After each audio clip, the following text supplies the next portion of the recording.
हाँ, ये क्या है? ओमकार को अपनी आंखों पर भरोसा नहीं हो पा रहा था। सामने का नजारा ही कुछ ऐसा था। ओमकार के सामने एक नदी थी और उसके पार बिजली, एक चट्टान से बंधी हुई। लेकिन समस्या ये थी कि नदी में पानी की जगह खून बह रहा था और बिजली एक नहीं 5 थी और पांचों अलग अलग चट्टान से बंधी हुई थी। ये कैसा मायाजाल है? इनमें से असली बिजली कौन है? या कहीं ऐसा तो नहीं कि ये पांचों ही नकली है? और ये नदी कैसी है? खून से भरी हुई। इसको पार किए बिना मैं बिजली तक नहीं पहुंच सकता हूँ और इस नदी को पार करना किसी भी सूरत में आसान नहीं होगा। ओमकार के सामने दो दो समस्याएं थी और हल एक का भी नहीं था। ओमकार का दिल तेजी से धड़क रहा था। वो कभी नदी की ओर देखता तो कभी नदी पार पांचों बिजलियों को। तभी अचानक उसे नदी के उस पार एक साधु दिखाई दिया। उस साधु की लंबी सी सफेद दाढ़ी थी और सर गंजा। लेकिन सबसे ज्यादा हैरान करने वाली बात यह थी कि वो हद से ज्यादा दुबला था। उसकी पसलियां लगभग बाहर झांक रही थी। हे यात्री, तेरा कंकाल धाम में प्रवेश का क्या उद्देश्य है? ये स्थान सिर्फ उन्हीं के लिए है जो मोक्ष की खोज में आते हैं। अगर तू किसी और उद्देश्य से आया है तो लौट जा, वरना। उस बूढ़े साधु की धमकी सुनकर ओमकार ने अपने हाथ जोड़ लिए और उनको नमस्कार किया। ये देखकर साधु थोड़ा नरम पड़ गया। संस्कारी हो, अर्थात तुम यहाँ किसी गलत उद्देश्य से नहीं आए होगे। बताओ, क्यों आए हो यहाँ? महाराज, मैं एक ऐसी शक्ति की तलाश में हूँ जो कंकाल धाम को बचाने में मेरी मदद करेगी। मुझे यहाँ आपकी ही तरह एक साधु महाराज ने भेजा है और वो जो चट्टान से बंधी है वो मेरी साथी है। मतलब उन 5 में से कोई एक। मेरा भरोसा करिए, मेरा उद्देश्य गलत नहीं है। कंकाल धाम को बचाने आया है तू? भला कंकाल धाम को किससे खतरा हो सकता है? खतरा है महाराज, एक शक्ति कंकाल धाम की तरफ बढ़ रही है और जितना मुझे उन साधु महाराज ने बताया उस हिसाब से मेरे पास समय बहुत कम है। इसलिए मैं आपसे विनती करता हूँ, मुझे मत रोकिए। ओमकार की बात सुनकर वो बूढ़ा साधु चुपचाप ओमकार को आंखें गड़ाकर देखने लगा, मानो उसको टटोल रहा हो। और धीरे धीरे उसके चेहरे पर हल्की सी मुस्कान आ रही थी। ठीक है, नहीं रोकूंगा, किंतु अगर तुम आगे बढ़ना चाहते हो तो तुम्हें स्वयं को साबित करना होगा। मतलब? तुम्हें साबित करना होगा कि तुम कंकाल धाम आने योग्य हो या नहीं। तुम्हारे सामने एक बाधा है, यही रक्त धारा। इसे पार करके दिखाओ और साबित कर दो कि तुम्हारे अंदर वो सामर्थ्य है। आगे बढ़ो और इस धारा को पार करके दिखाओ यात्री। ओमकार आगे बढ़ा। वो उस नदी में उतरने की सोच रहा था। आगे बढ़ो यात्री, तैर कर इस धारा को पार कर जाओ। आगे बढ़ो यात्री, आगे बढ़ो। ओमकार नदी में कूदने के लिए तैयार था, लेकिन तभी उसने अचानक अपने पैर वापस खींच लिए। क्या हुआ यात्री? रुक क्यों गए? आगे बढ़ो, डर गए क्या? वो बूढ़ा साधु ओमकार को उकसा रहा था, लेकिन ओमकार ने उसकी बातों पर कोई ध्यान नहीं दिया।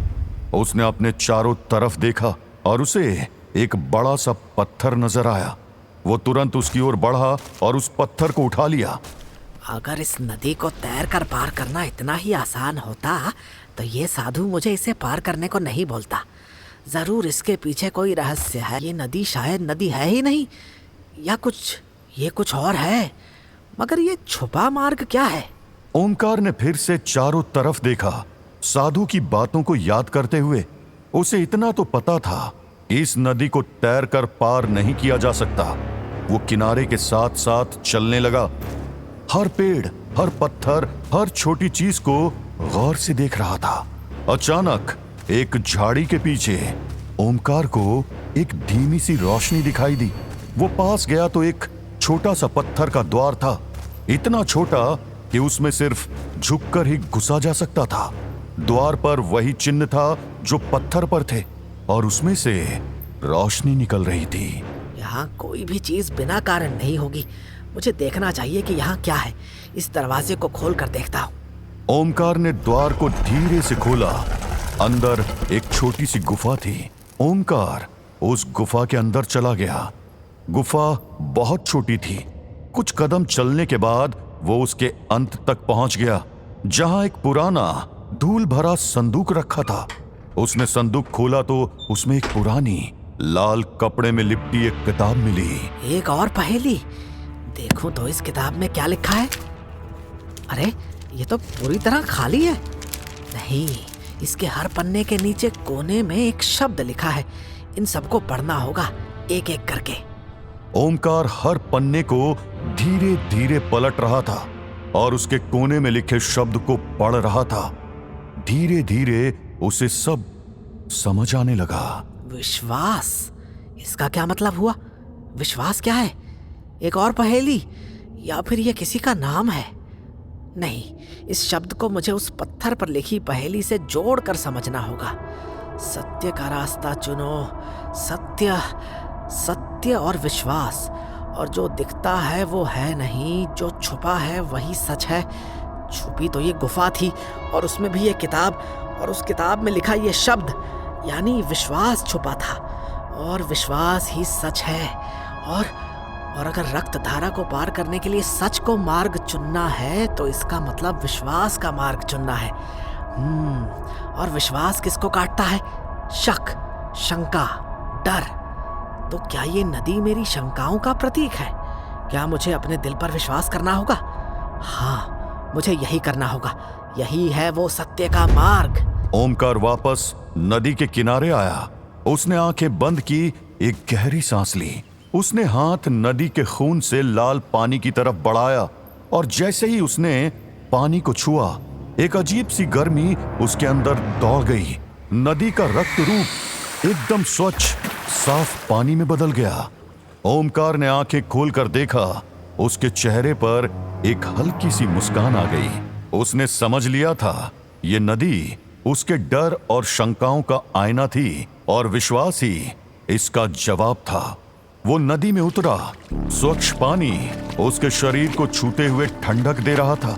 वो तेजी से दूसरे किनारे की तरफ बढ़ा, जहां पांचों बिजलियां बंधी थी। वो पहली पहेली को सुलझा चुका था, मगर अभी उसे असली बिजली को आजाद कराना बाकी था।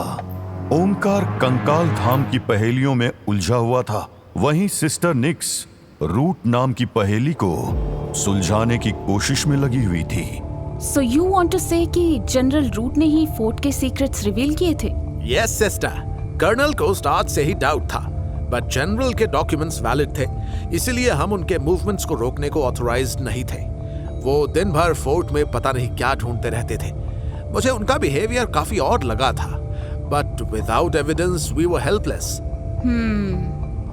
बट ये कैसे पता कि जनरल रूट ने ही फोर्ट के सीक्रेट्स पेशवा फोर्सेस को दिए?